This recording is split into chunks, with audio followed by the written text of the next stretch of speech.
Monsieur le Président, Madame la Secrétaire générale, le gouvernement du Québec souhaite tout d'abord remercier très sincèrement la République d'Arménie d'accueillir cette 31e session de la Conférence ministérielle de la francophonie. Cette heureuse initiative démontre l'engagement de l'Arménie envers l'espace francophone et la langue française qui en constitue le socle. Le Québec compte une importante communauté arménienne qui contribue activement à la préservation du fait français sur notre territoire.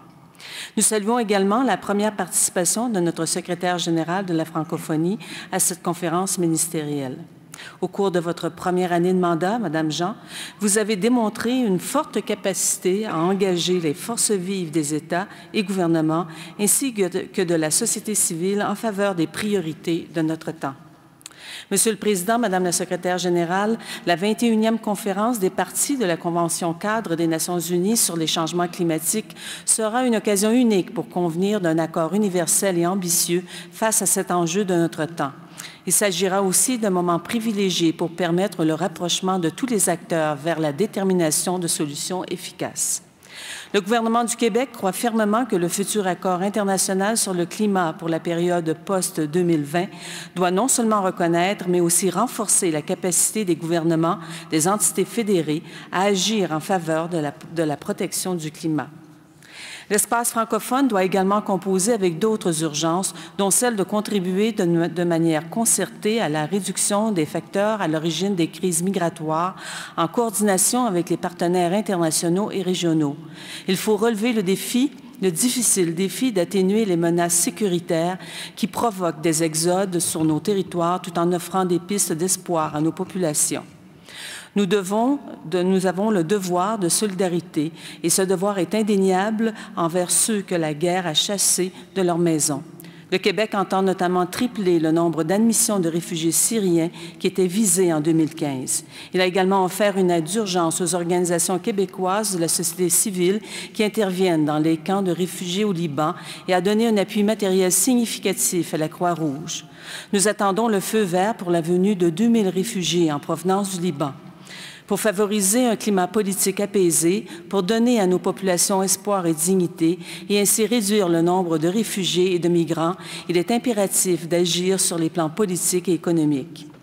Le respect des valeurs démocratiques et de justice, comme celle inscrite à la déclaration de Bamako, apparaît une condition essentielle pour favoriser la stabilité et la paix. C'est la recherche d'un tel idéal qui a inspiré les récipiendaires du plus récent prix Nobel de la paix. Nous nous réjouissons que le dialogue national tunisien ait reçu pareille reconnaissance.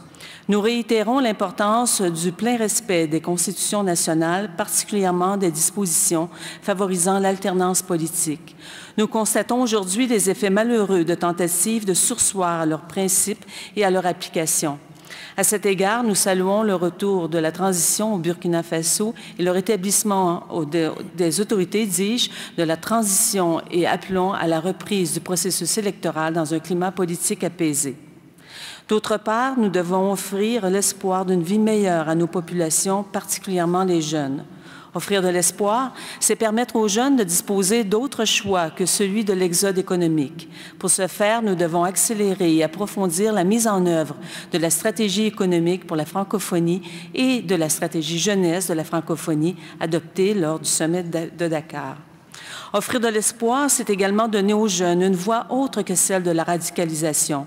Nous voyons les conséquences malheureuses du renforcement dans nos sociétés des amalgames fautifs et des préjugés, fondements de la haine, qui conduisent certains vers la violence et le terrorisme. C'est pour cette raison que le Québec s'est doté d'un plan d'action visant à apporter une réponse concertée à la radicalisation menant à la violence, notamment en favorisant l'inclusion. La francophonie dans son ensemble doit poursuivre son action en ce sens. Par ailleurs, nous saluons l'Arménie d'avoir déposé une résolution portant sur la prévention du génocide. Le 24 avril dernier, le premier ministre du Québec, M. Philippe Couillard, a présenté une motion commémorant le centenaire du génocide arménien qui a été adoptée à l'unanimité par l'Assemblée nationale du Québec. Comme je l'ai affirmé à cette occasion, c'est en se remémorant les erreurs du passé que nous forgeons nos générations et nos actions futures. Enfin, un des instruments privilégiés de la francophonie pour favoriser le dialogue et la compréhension mutuelle sont les Jeux de la francophonie. C'est pourquoi le Québec a déposé sa candidature pour accueillir dans la ville de Sherbrooke les 9e Jeux de la francophonie en 2021. Si les États et gouvernements nous accordent leur confiance, nous comptons, à travers le sport et la culture, faire de cet événement un tremplin vers le renforcement de nos liens solidaires dont les jeunes en seront les premiers ambassadeurs. En terminant, nous offrons nos remerciements et félicitations au ministre des Affaires étrangères et des Sénégalais de l'extérieur et président sortant de la CMF pour son action exemplaire à la tête de cette importante instance.